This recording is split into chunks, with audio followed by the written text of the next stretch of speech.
Good afternoon, everyone. Welcome to Crisis Within a Crisis, Hurricane Planning During a Pandemic. We have a good lineup for you, very important topic today to prepare your businesses, to prepare Florida as we enter the storm season during this really interesting year.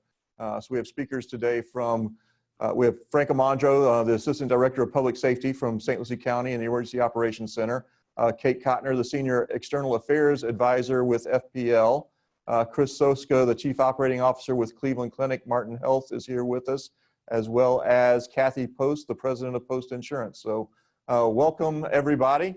We really appreciate you being here, appreciate you building this webinar. I want to introduce the Virtual Business Recovery Center is who is putting on this webinar today. So we are a joint project with the St. Lucie County Economic Development Council, the Florida Small Business Development Center, Indian River State College, and the Corporate and Community Training Institute.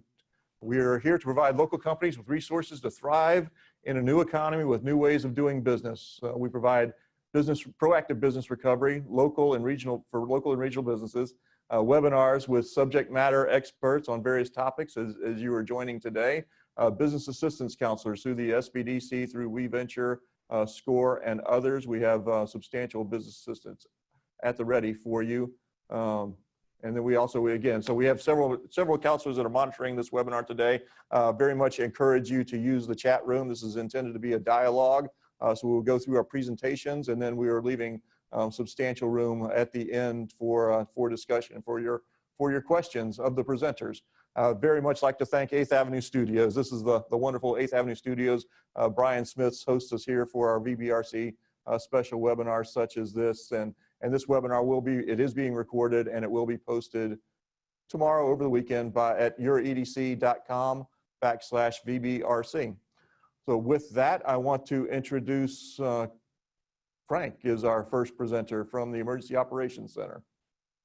Bill, thank you so much. And thank you so much. And it's certainly an honor to participate in the webinar today. A great topic, a very important topic for citizens. You know, many people ask, what do we do in public safety when a hurricane isn't in the Atlantic bearing down on St. Lucie County? The COVID-19 pandemic is a perfect example of what we do besides responding to hurricanes. We are constantly planning, preparing, and training all year long for all man-made and natural disasters. The COVID-19 pandemic has had a definite impact on our planning and preparations for this hurricane season. The prediction for the 2020 hurricane season is an above average season with 13 to 19 named tropical storms.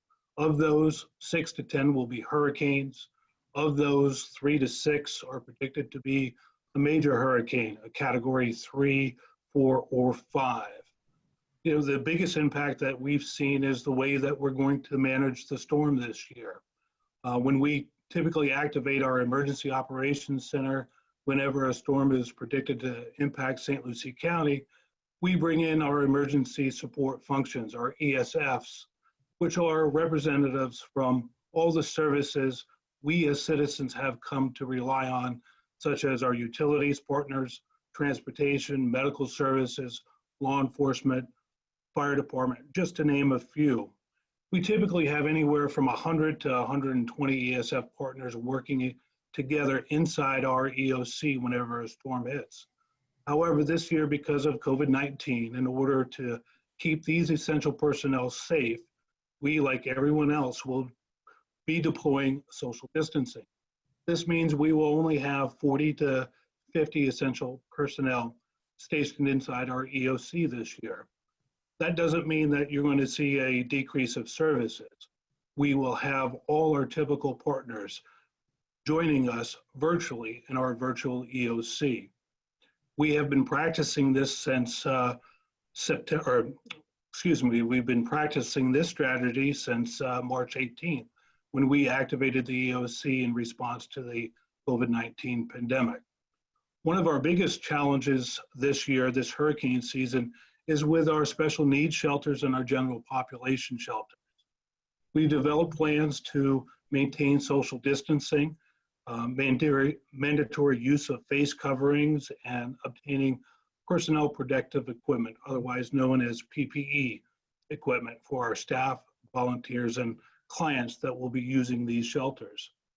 Staffing the shelters with the appropriate number of medical personnel, such as nurses and technicians, have also been a challenge for us this year. But rest assured, we are working hard to have our shelters appropriately staffed. We have developed some strategies this season as well. The UC has been working with the St. Lucie School District, the Indian River State College, Florida Atlantic University, Fort Pierce, Port St. Lucie, and the Department of Health to add space within our schools and universities to expand the capacity within our special needs shelter and our general population shelters, along with our pet-friendly shelters as well. These shelters will utilize temperature checks, face coverings such as masks and shields, gloves and barriers, and sanitizer to protect those citizens using our shelters. Our hurricane season messaging is also being tweaked to advise our citizens to, most importantly, know their zones. If you live in an evacuation zone or a flood-prone zone, possibly develop a plan to stay with friends or family or someone in your congregation. If you live in a home and or dwelling that is not in a flood-prone zone, plan on having a safe room that can be used to isolate a sick family member should someone become sick before or after the passing storm, in lieu of going to a special needs shelter or a general population shelter. Do you know if your home is built to the current building code? Is it practical to stay in your home during a hurricane or not? Or do you really need to utilize our shelters? Make a kit. Maintain a 7-day supply of emergency supplies such as medications, food, water, medications, and important documents such as your insurance paperwork, which you'll hear more about later. Make a plan. Have a communication plan, such as using walkie-talkies, weather radio, or have a family or a friend that lives away from the state that can serve as a point of contact to communicate with family in Florida. Also, most importantly, register with Alert St. Lucie to receive notifications on emergency alerts and warnings. We will also deploy our public information line again this year, a great source of information as it's unfolding. That number is 772-462-HELP or 772-462-4357. Finally, please know that a shelter, whether it's the special needs shelter or a general population shelter, it's certainly not a hotel. It's a last resort. You know, if you truly need a special needs shelter or a general population shelter, then please have a plan and implement that plan, such as a go kit, you know, face coverings, hand sanitizer, as well as important documentation in your medication, food, a food supply, you know, especially if you're a diabetic or you have a special diet, you know, because our shelters only provide the adequate food and water, not specialized food. Know where your local shelters are as well. Plan ahead. Don't wait till the last minute. Don't wait until there's a storm bearing down on St. Lucie County. Wash your hands frequently. Maintain distance between you and others. Typically, our special or our general population shelters, you know, they have a square footage per person, about 60 square feet per person. With social distancing, that has increased to 110 square feet. Wear a cloth face covering when in public. Clean and sanitize as often as you can. Cover your cough and sneezes. Monitor your health, and that's most important. Continue to monitor your health. If you're evacuating, plan on evacuating, you know, 10 miles away or a couple miles away instead of 100 miles away. Stay close. Staying close helps you stay close to family members and familiar surroundings, such as shelters, roads, and local assistance. Leaving far from your home means being vulnerable to running out of gas, being stranded, not having shelter available in the community that you've evacuated to, and not knowing where to seek resources as well. All this information can certainly be found on St. Lucie County website, recoverstlucie.org or stlucieco.gov. Excellent.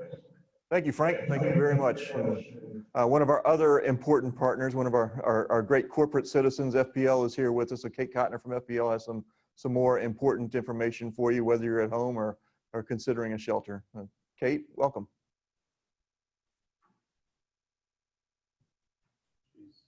You're muted, Kate. Sorry, let's try that again. It's a pleasure to be here. So my name is Kate Cotner, and I am the Senior External Affairs Advisor with Florida Power and Light. It's unfortunate we can't be together in person, but I'm happy to be here virtually to share with you just how Florida Power and Light is prepared for this year's hurricane season. So I have a slide presentation. If we could put that up, that would be fantastic. Please. And thank you. All right. So first, let's start with a little bit about Florida Power and Light. We provide affordable, reliable, clean energy to more than 5 million customer accounts in the state of Florida. So that's an estimated 10 million people. One fun and important fact is our typical 1,000 kilowatt residential customer bill is approximately 30% lower than the national average. So it's something that we pride ourselves on. We're becoming a leader in solar energy. And we're right here in St. Lucie County, and we're proud to serve the community. Next slide. Oh, back one, please. Thank you. So living in Florida comes with the fundamental responsibility of preparing for hurricanes. This is just a snippet of what we've experienced over the past several years. However, the past several months, I think we all can agree, have shown us that there's no such thing as being too prepared. It's more important than ever that our customers are prepared for this year's hurricane season, because we could be dealing with that potential of the double crisis, a hurricane and a pandemic. Next slide, please. So please know that Florida Power and Light has a plan for storm season, and we're doing everything we can to make sure that we're in the best position to restore the service safely and quickly after a storm. Let's talk a little bit about what Florida Power and Light has done to harden its system. In the past 10 years, we've spent $5 billion to make our system harder and more resilient. So in fact, this year marks 15 years since Hurricane Wilma tore through our state. And since then, we've really upped our hardening efforts. We've hardened nearly all of the main power lines serving our critical community facilities, such as police and fire stations, the hospitals, and our 911 centers. We also trim about 15,000 miles of power lines each year so that the vegetation doesn't become an issue for power outages. Next slide, please. Thank you. We're also leveraging technology like never before. We've installed over 5 million smart meters, and we have more than 120,000 intelligent devices along our energy grid. Using this technology, we can detect problems ahead of time, and we can also restore the service faster if outages do occur. We also deployed drones and autonomous robots after a storm so that we can quickly assess the damage and dispatch our crews to where we're most needed. Next slide, please. Planning and preparing for hurricane season is a year-long process at Florida Power and Light. When preparing for a storm, what many people don't know is that it begins well in advance of a hurricane making landfall, so that we're ready and able to respond as soon as it's safe to do so. So this year, we're going to be making a number of adjustments to that because we now have to mix our hurricane plan with our pandemic plan. We're going to incorporate social distancing whenever possible. We're going to provide sanitizing materials to crews. We're going to adjust the layout of our staging sites to a more micro setting. Some of you have been fortunate enough to see the small army that we call in when we usually stage them all together, but just to be safe, we're going to have micro staging sites. We're also going to administer screening for temperature checks of all of our crews, and we're going to minimize the movement of our crews in general. Whenever possible, we're going to have our employees working remotely. We'll make sure they have connectivity so that we can work safely and efficiently. Next slide, please. So let's talk about what our customers can do to prepare. One of our biggest concerns is the new Florida resident who hasn't been through a storm yet and they don't know what to expect. As we all know, it doesn't take a Category 5 hurricane to cause significant damage. And while we've weathered many storms together, We're entering uncharted territory. None of us have ever had to stare down a hurricane during a global pandemic, and let's hope we don't have to. But the best thing that our customers can do for themselves and for us is to take it seriously. Start preparing now and not later. The actions that you take in the next coming weeks before a hurricane forms will really make a meaningful difference. So the first step is develop an emergency plan, just to think of how you're going to react to the storm if there's a power outage that could affect your family and your business. So I'm going to start with a quick list of what you should consider for your business. After this webinar, I believe that the EDC will send around kind of a flyer that we have of what a business can do to prepare. On that flyer, you're going to find the suggestions to ensure you have your employees' contact information up to date, identify what you need to secure in your building and what important equipment you need to secure. If you're a business with large equipment, you might need to call help to secure that. It's good to just have a plan of who you would call, review your insurance coverage, which we'll hear about more later, photograph and record your place of business inside and out. Prepare a list of vendors to provide disaster recovery services. That's going to be something important that you can have with you if you decide to evacuate. You have those numbers right there on hand. And if you do have vegetation that are up in the lines near your business, please don't attempt to trim them yourself, or your home for that matter. Don't attempt to trim them yourself. You need to have a professional to do that. And we really encourage everyone to do that now before a storm, because like I said earlier, that is a big cause of the reason why we have power outages. So just some things for you to consider for your family. Identify if your home is in a mandatory evacuation zone. And where you might stay if you're forced to evacuate. Reach out to shelters, as we heard earlier from St. Lucie County. You know, the pandemic has changed the way that sheltering is likely going to take place. So make sure you reach out to them to know what they're doing so that you can best prepare for your family. If you have pets, make sure you know where they're going to stay if you're forced to evacuate. And if you have someone who either is in your home or outside of your home, a loved one who is either elderly or in needing of life-sustaining medical equipment that requires electricity, really think about what the plan is going to be. Do you have backup generators? If not, where are they going to go? We have a lot of great information online at fpl.com/storm. So it goes beyond checklists. It really talks about everyone's responsibility. So I encourage everyone to go there. Next slide, please. I also encourage everyone to download our app. So you can do that by texting the letters APP to my FPL, which is 69375. I'm going to repeat that. Text the letters APP to 69375. This app is going to allow you to report power outages and down power lines during a storm. It allows you to safely do that from inside of your house. I think the only thing I can advise during a storm is please don't leave your house. There's so many dangers with down power lines, and it really puts you, your family at risk. It puts us at risk because we have to go out and help the situation. It puts your first responders at risk. Please just stay in your home. You can also text the word join to 69375 to receive storm updates from Florida Power and Light. It's just, again, another tool to stay in contact when we are mixing our pandemic plan and our hurricane plan together. Next slide, please. So this is just, again, a slide that's going to talk about what modes of communication that we are going to reach out to our customers. We're going to use social media. We're going to use the public meetings that go through the county. I'll be the spokesperson, so I'll either be Zooming in, or if I have an issue with connectivity, I'll be there in person. So we're going to make sure that we get the information to our customers. If you are in ground zero and you don't have connectivity, we will send a crew out there to make sure that everyone is aware of the latest information.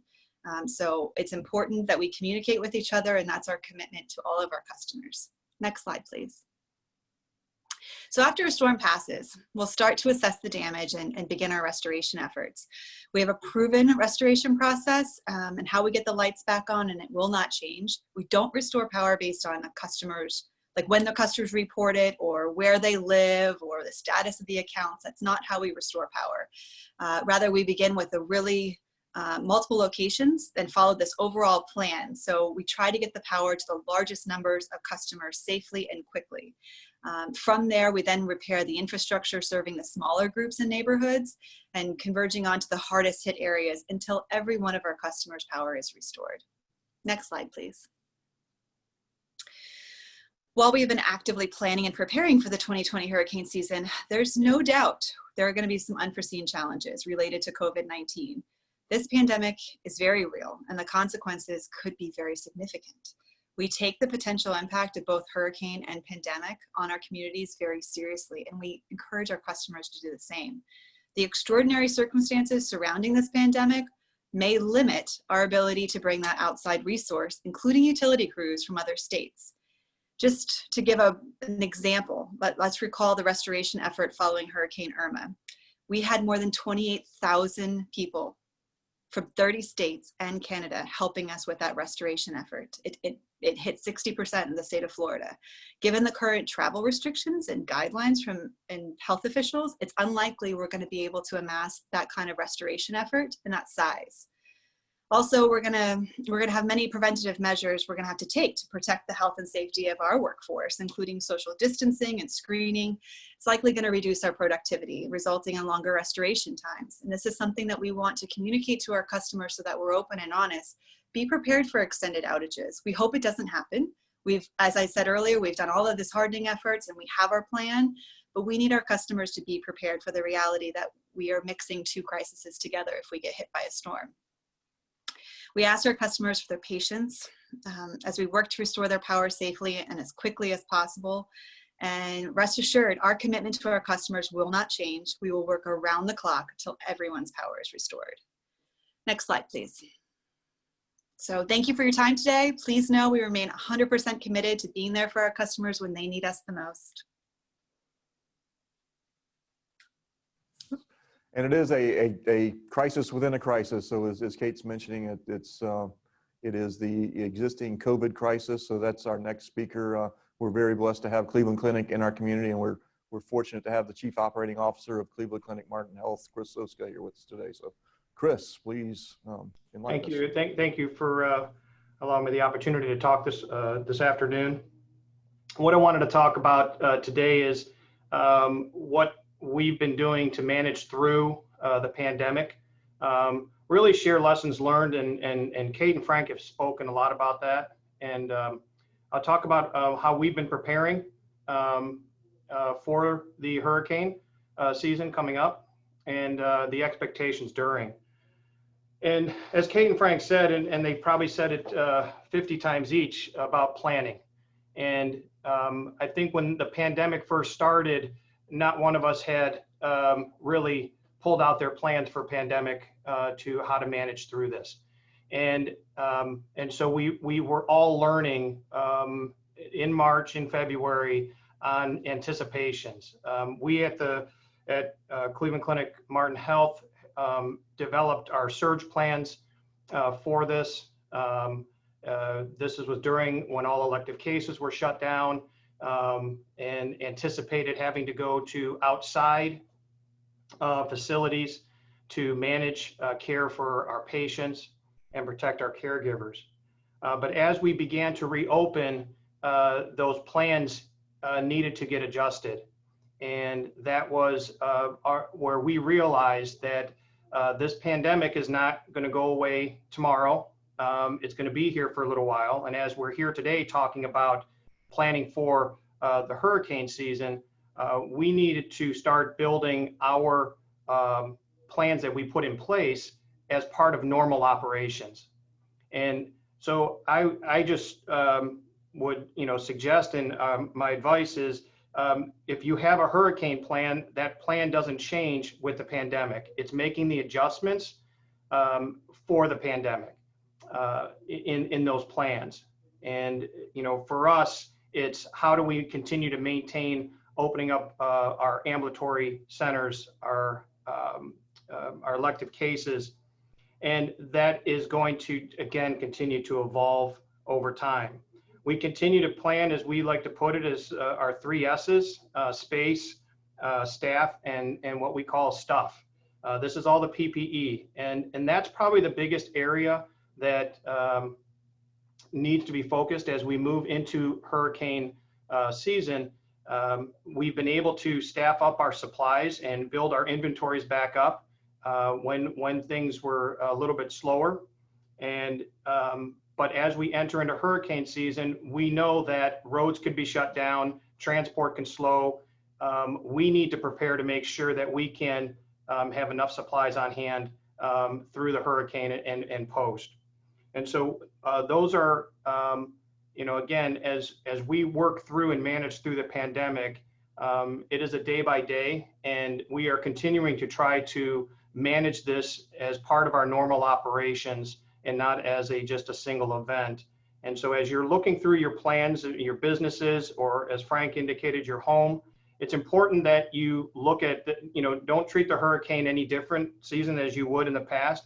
It's important that you plan ahead and go through those things that have changed because of the pandemic, things that you would have relied on in the past or would have been there, to make sure that you know where to go, where to get those supplies, or who to call. As Frank and Kate described, things are going to maybe a little bit slower getting back up. So it's important to make sure that you're planning ahead. And just recognize that plans, as best plans are made, they will change as we continue to move through the pandemic and the hurricane season.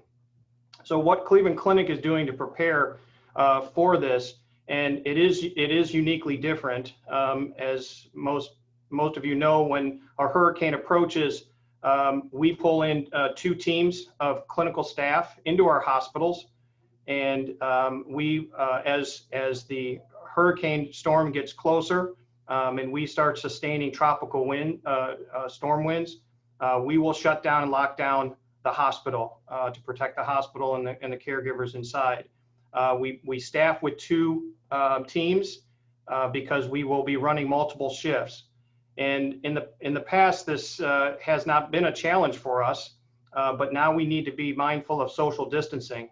And so during the hurricane, we are planning now to how we social distance our teams when they're sleeping from those that are working, and even though they're already in the hospital, to maintain our screening protocols, such as temp screenings before shifts, and having the ability to quarantine caregivers if they happen to become symptomatic, and how to manage that, again, because our hospital will be locked down and we'll need to be able to manage that, those teams. So more so planning in this, where we've done a lot of tabletop exercises at Martin Health, and we continue to review this, is the post-storm. So most hurricane seasons, prior to the hurricane, we are looking to try to discharge as many patients as we can, manage our elective cases, so that again, we don't have full houses. In this year, in this situation, our hospitals are pretty full right now, and so we are planning that we will have, again, a full house. And so when we look at post-storm, and if we do get hit, we need to be prepared on how to manage that care for post-storm as well, besides those that are in the hospital. So a lot of the planning that we've done with the pandemic for surge planning, and where we can identify additional beds, we've acquired emergency MASH tents that can hold up to 10 patients. And we've got 12 of those units that we can pop up in our parking lots in order to care for patients. And so all of that planning that we were doing for that pandemic will come in to play as we look at post hurricane season. So we continue to run these exercises so that we do not leave any stone unturned. And it's important that though we do not want to think the worst, we will plan for the worst and hope for the best. We are managing our staff and continue to staff up with external staffing and making sure that we are adequately prepared to care for the patients today and through the hurricane season. Expectations during the hurricane, again, as I mentioned, the hospital will go down on lockdown as it has in the past. In those rare occasions where we do need emergency assistance, where somebody does need to get in, we rely on our fire and rescue and EMS to coordinate that care. if we do need to get somebody in. And continue to have our phone lines open. If you go to the next screen, these two websites, again, most of you are probably familiar with the coronavirus COVID-19 updates. We continue to keep this updated as we manage through this pandemic. But also in the past, we've placed information on Martin Health regarding our news releases. This is a good place to go to manage our hours of operation, when we're opening, when we're closing, and what's open during that time, and direct patients appropriately if needed. So, thank you. Perfect. Thank you, Chris. Really appreciate you being here. Appreciate all your caregivers too. Please pass along our sincere appreciation for everything they've been doing for everyone over the last few months. So with that, planning. Now is the time to be planning your insurance. It is not 2 weeks before a hurricane. It's not when a hurricane is imminent. That's probably something, I'm probably stealing her words, but No, that's okay, Bill. Kathy Post, the president with Post Insurance. Thank you very much. And it is a pleasure to be here and share with you a little bit about the insurance planning phases of both hurricanes, but really your insurance planning and time should be an ongoing checklist of items. Don't wait until hurricane season, or certainly not until the storm is imminent before you start planning for reviewing your insurance policies, whether you're a business owner or homeowner. This is the kind of thing that you really should be doing on an annual basis, but we will talk specifically about hurricane preparedness. Go ahead and go to the first slide. Kathy, I'm going to jump in for a quick second. Yes. There's some static or something in your line. It might be a loose mic or something. You can check your connections, and I'm going to jump out. Please go ahead, but just wanted you to know that. Okay, is that any better?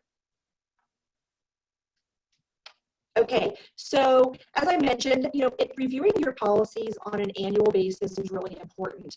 It's a good time to think about, from a business perspective, what types of changes have you impacted or implemented over the last 12 months? Have you added new equipment? Have you expanded or reduced your inventory? What kind of differences or ways are you operating your business today than you may have been doing just even 6 months ago?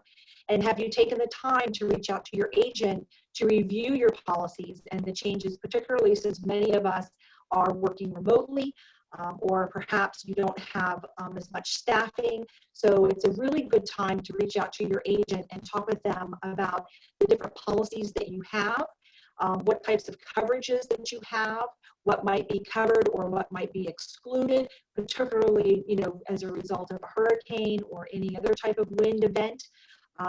We think of hurricanes as a type of event, but it's really windstorm. So we look at things, from a windstorm perspective, because just because we're in hurricane season, we may not be hit with a actual named hurricane. It could be a tropical storm. So really evaluating your policy and understanding how your policy will respond in those types of events. Pays particular attention to whether or not you have business interruption coverage. Business interruption will pay your expenses and your loss of income should you have damage as a result of a hurricane. So many times we see that this is an area where policyholders are significantly underinsured or they don't have the coverage at all. So you really want to ask that question. Is it covered? How much would I be entitled to on a monthly basis? And then how long would that pay for?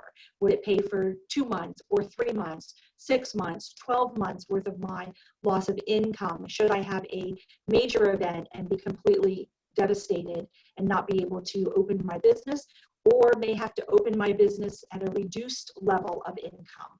So these are some really great questions for you to evaluate with your agent, and taking mind of all types of things, not just hurricanes, but theft or fire. Fire can be the most devastating thing to a business. So you really want to look at all different types of risks that your business might be susceptible to. Then we can move on to, keeping your property well maintained to reduce risk of loss. Again, this is year round, not just at hurricane season, but as Kate mentioned, you might want to walk around your business or your home. And if you have trees touching, get those taken care of. Remove any debris that might be laying around that could be flying through the air and cause injury or risk. If you have a generator that's going to support your business, make sure you test your generator on a monthly basis, particularly as you move into June and July.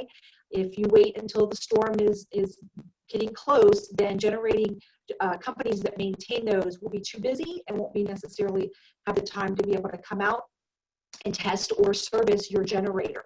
So you definitely want to test and service your generator on an annual basis, but particularly in the June and July months. In addition to that, check and see if many of us are working remotely. I know my office, most of my staff is working from their homes. So you want to double check with your agent if your equipment, my business equipment, is covered while it is located in other places. Is my computer systems that I have, moved to the homes of my staff, is that going to be covered if it's damaged by a storm while it's someplace else? So this is another thing that we don't normally think about, but because of COVID-19, now we're having to ask those questions that are a little outside the box. So, is my business equipment covered someplace else if it's located there during the storm? And then, of course, we want people to take video and photo inventories of their businesses, their business equipment, their inventory, and your home contents, your home as well. Anything that you can to document what you own before a storm is very, very helpful when it's time to evaluate a claim. Particularly if we have major devastation, such as a tornado, or your whole business is just completely demolished. It's very difficult for people to remember everything they had inside of their businesses. It's very difficult to remember everything you had in your home. So having that video log or photo log will really, really help. Store it someplace besides on your phone. I encourage people to put it on an SD card or store it in the cloud or someplace where then you can send it away to somebody outside of the state, so that if you need to get your hands on, you can. Storing it on your phone may not be the best option, obviously, if you can't get to it or your battery runs dead or whatever. So take those videos and record. Have good documentation. If you've purchased items that are of high value, try to have a copy of the invoices, or the invoices are not stored on your business site as well. Again, just so you can have that information readily available for an adjuster if you need it. Okay, next slide, please. I just wanted to mention a little bit more about flood insurance, because most homeowner policies and commercial policies do not cover damage due to flooding. Flooding is rising water or tidal action. This photo is compliments of TC Palm that was a result in Fort Pierce, actually just a couple of years ago. And I put these numbers up here just so people would be aware that, we always think about wind events and the devastation that comes from wind events. But if we have major flooding, particularly after we've had weeks and weeks of a lot of rain, then it can be significant damage caused by that water. And just as recent as Hurricane Michael and Hurricane Irma, flood damage was averaged up around the $50,000 mark. So please take a look at flood insurance. Even if you're not in what we call a high-risk flood zone, it does not mean that you will not flood. There's nothing that says that if you're here or there is going to determine whether you're going to flood. So, I would really encourage, particularly business owners, because often it's overlooked and flooding can be devastating to your business. So take a look at flood insurance. Next slide, please.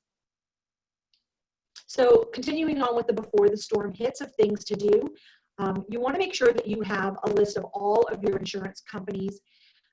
It might seem obvious, but you may have 4 or 5 different insurance policies that are protecting things like your business property, your business autos. You may have a separate policy that covers your equipment. So you want to make sure you have a complete list of all the company names, have the phone number for the insurance company, and also have the phone number for their claim number, so that you'll be able to easily and quickly report the claim. The other thing to ask your agent is, what is the best way for me to report a claim? Does the insurance company have an app that might be the best way to report a claim? Most of the time, reporting the claim to your agent is not the best or most efficient way to report the claim. Remember, if you're dealing with local agents, then I may have damage, I may not have internet or phones, so it may be more difficult to get in touch with me as opposed to my insurance company who has separate claim sites set up beyond Florida so that they can easily and quickly respond to claims. Download the carrier apps, bookmark their websites, anything like that. Have your policy number handy. That's going to be the easiest way for them to identify and set your claim up. Having all that information ahead of time, keeping it handy, keeping it in a plastic bag. People laugh when I say, make sure you got your Ziploc bag of essential documents, and that's obviously to keep them dry should we have major rain or major flooding. As I mentioned, go ahead and complete your maintenance projects. Make sure that you've got your shutters, assess your supplies, test your shutters. I know it's always really cumbersome when we got to put our shutters up and the wind is blowing. So you want to do that well in advance to make sure that everything is working optimally. Something else I just want to mention that most people who have lived in Florida the last few years understand that we have hurricane deductibles. And when you're identifying with your agent what your coverages entail, you want to talk about your hurricane deductible. The National Hurricane Center will issue warnings and watches. And when that happens in Florida, then your hurricane deductible gets activated. And basically what that means is you're going to have a different deductible than what you normally would have for, say, a theft or a fire. So knowing what that number is, generally it's about 3% of what your covered property value is. So whether that's your structure, your building, if you own the building, or if you own your home, or if you have contents and business property. So you're going to want to know what that hurricane deductible is. For one, it will just help you understand what your out-of-pocket risk is going to be and help you be more prepared for that. Hurricane deductibles can be substantial, and so if you know that going in, then financially you can be prepared for that. In addition, it will also help you to know what the insurance company may or may not be obligated to help you pay for. So if you have a high hurricane deductible and you have low damage, then it's important that you still report the claim, but you'll at least know, what and if the insurance company will be paying. And then just as a side, business policies sometimes have wind deductibles as opposed to hurricane deductibles. And not to make this too terribly complicated, but there is a difference. So you'll want to ask your agent, do I have a wind deductible? Do I have a hurricane deductible? And when are those implemented? And how much is my out-of-pocket going to be? Because there is a difference, and it will make a difference on what the amount that you have to pay out of pocket. Go ahead, next slide, please. So of course, COVID-19 is definitely going to impact hurricane season, as the other presenters has mentioned. It's also going to impact how insurance companies will be taking care of our clients post-storm. So there's a couple of things that you can do to help that process in the preparedness state is make sure you have all of your emergency supplies and repair items on hand. We encourage people to make temporary repairs afterwards. Well, because the supply chain might get disrupted, or because it might take longer to get additional supplies into the area because of COVID-19, and because contractors might be more restricted, you want to think ahead of time. What might I need? What additional items am I going to need? Tarps, plywood, duct tape, whatever it might be. Go ahead and stock up those in advance, because afterwards it might be much more difficult to give those items than what we have seen in the past. Insurance companies will also be using drones and satellite imagery to help assess damages, and we saw that through Hurricane Michael, and I think we're going to see that more if we should see devastating storms this year, and that's going to help them to be able to assess claims quicker. And as I mentioned before, using carrier insurance company apps to be able to file and upload photos, if that is a possibility, making sure that they have your email address on file, make sure they have your cell phone numbers. All of this can be submitted through your agent, but that will help faster response time. In addition, many insurance companies will be sending out automated messages, both pre-storm and post-storm. So they will be able to tell if you were in an area that was impacted by the storm. And if that's the case, then they will be able to communicate through automated text messaging and email if they have that contact information for you. Next slide, please. So after the storm hits, we do want you to take photographs and assess your damages. We want you to be very careful before making any temporary repairs. Make sure that it's safe to do so. Make sure that there's no down power lines. Make sure that FP&L has done what they need to do first. But once it is safe, we do want you to make temporary repairs. If you, for your businesses, you need to do whatever you can to be able to get back to business as fast as possible, obviously, but we want you to do that in a safe way.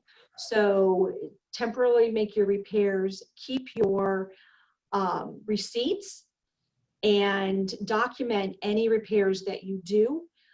Make sure that you, I'm sorry, I got off track there for a second. Make sure you only do repairs that are temporary. We don't want anyone doing any permanent repairs until you hear from your adjuster. They will be out to take a look at everything, but we don't want any additional any additional losses to happen, any further damage to happen. So as an example, if you have a window that's blown out, go ahead and tarp it up or plywood it up so that you don't have more rain coming in should we have additional storms or issues that happen after the fact. One of the things that I just want to mention that I did leave off, and I think it's important for business owners to remember, is as you're packing up your business before the storm, think about things that are sitting on the ground. Think about your equipment that is near windows and doors, and pull anything up off the floor, particularly computer hard drives, anything like that. We want to, pull that into an interior room, cover it with plastic bags, take things off the wall or lightweight items on desks that could, cause damage by projectiling throughout your offices. We want to do anything in your businesses so that will prevent major devastation should you just have a minor thing like a window blowout. In addition, make sure you unplug your computers and your phones. If there's a power surge, you don't want damage from that. And so if you just simply unplug those items and protect as much of your business property as you can. Put towels in front of doors or around windows that might be prone to water being blown in through the wind. We call that wind-driven rain. Anything that you can do to protect that type of damage is also very, very helpful. The last thing I just want to mention is be patient. I think through the post-storm and in the middle of a pandemic at the same time, we're all going to have to be more patient than ever. As Kate mentioned with FP&L, many of the claims adjusters in the past come from out of state. So because of the travel restrictions, we too may have reduced number of adjusters in the field. Some adjusters may be handling claims just via phone and internet, email. So we want to make sure that everybody is particularly patient. Insurance companies handle claims on a triage basis. So we take care of the people not who call first, but the people who have the most damage. If people are displaced out of their homes, they will be handled first. And then businesses will also be handled as a priority. And adjusters handle business claims differently. There's different adjusters that handle business claims from those that handle homeowner claims. So it's a totally different division within the insurance company. But again, they will handle the people with the worst damage first. So for people to have patience, I think is going to be critical in this storm season with dealing with the global pandemic at the same time. Thank you very much. Great. Thank you very much, Kathy. Thank you all. It's a lot of wonderful information, or good, useful information. Maybe we can pry a little bit more information out of you now. So this is intended to be a dialogue. So we do have the chat room is available. We do have counselors as well, in addition to the presenters here, Sometimes our small business development counselors or our business navigators, our municipal business navigators can solve other issues for you right here in the chat room. So if you do have a question, please post it. Frank, the Emergency Operations Center is currently active in some state now. What's the current status of the EOC, and when do you actually activate? What are the levels? How does that work? Awesome. That's a great question. Right now, we're at a level 2 activation, which is a partial activation. So we don't bring in all of our essential personnel. So we manage everything remotely as well. So we have been activated since March 18th due to the COVID-19 pandemic. So typically what happens in a normal hurricane season, if there's anything such like that anymore, I don't think anything is normal anymore, but in a normal hurricane season, we start to get those reports 7 to 10 days out. And as the storm approaches, and if the models show that St. Lucie County is going to get activated, about 5 days out, we'll activate to a level 2 activation in our EOC. So we bring in minimal staff to start managing and preparing for the storm. As the storm gets closer and that the cone of uncertainty gets a little bit narrower, and now we determine that St. Lucie County is going to be impacted to some extent, then we will go to a level 1 activation. That's when we bring in all our ESFs, fire department, police department, the sheriff's department, transportation, our hospitals, our utility partners as well. And then we start putting our plan in place. And that's more virtually this year is the plan? That will be virtually this year. We have about a third of what we would normally have in our EOC this year. Okay, and that's just to keep, I'm sorry. No, That's go just ahead, to keep social distancing, and keep people as safe as possibly as we can, and still respond to the need at hand. Perfect. So I'm not seeing any chat dialogues pop up yet, but the presenters can hear each other. I know you guys get to speak sometimes, but you don't get to speak. This would be a good opportunity if you guys had any questions for each other as well, or comments.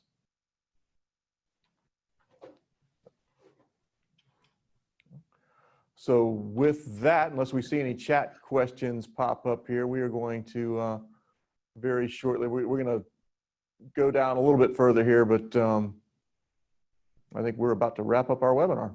So again, thank you all very much, presenters. Super appreciate you. Kate, Chris, Kathy, Frank, thank you all very much. I do see one, this is how it happens. When I threaten to hang up, people start, the chat box fills up. So I'm gonna start threatening to hang up earlier. Anyway, so I do think we have a question. Maybe it's just a thank you out there. Excellent. Yeah, Linda Fitzpatrick saying thank you to everyone. Obviously, we had a bunch of great information, useful information. So again, thank you all, and look forward to seeing you again soon. There's a question, Bill. Oh, okay.